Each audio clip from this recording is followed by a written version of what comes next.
સમાચારમાં આગળ વાત કરીએ 2027ની વિધાનસભા ચૂંટણી પહેલા લઘુમતી સમાજમાં આધાર મજબૂત કરવા ભાજપનું મિશન શરૂ। નર્મદા જિલ્લામાં લઘુમતી મોરચાની મહત્વપૂર્ણ બેઠક યોજાઈ।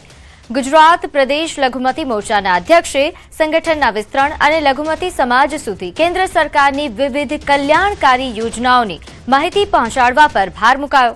કાર્યકરોને ઘર ઘર સુધી પહોંચીને સરકારની યોજનાઓ અંગે જાગૃતિ ફેલાવવાના સૂચનો આપવામાં આવ્યા। बैठक दरमियान हज यात्रानी व्यवस्था में थयेला सुधाराओ सहित विविध मुद्दाओनी पण चर्चा करवामां आवी।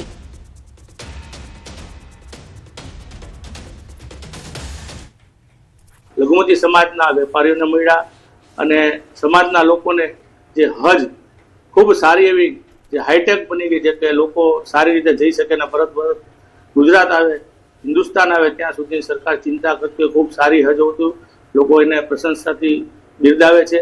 तो ये बात पण कार्यकर्ता सुधी पहोंचाडी। तो वडोदरानी માંજલપુર બેઠકની પેટા ચૂંટણી માટે ભાજપમાં ભારે રાજકીય ગરમાવો જોવા મળી રહ્યો છે।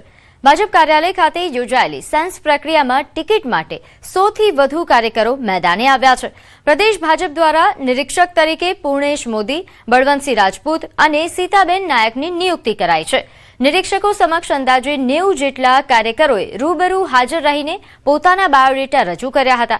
બેઠકમાં પૂર્વ મંત્રી રાજેન્દ્ર ત્રિવેદી અને પૂર્વ સાંસદ રંજનબેન ભટ્ટ સહિત અનેક જાણીતા અગ્રણીઓએ દાવેદારી નોંધાવી। સ્થાનિક કાર્યકરોએ આ બેઠક પર કોઈ પેરાશૂટ ઉમેદવારને ટિકિટ ન આપવાની પ્રબળ માંગ કરી।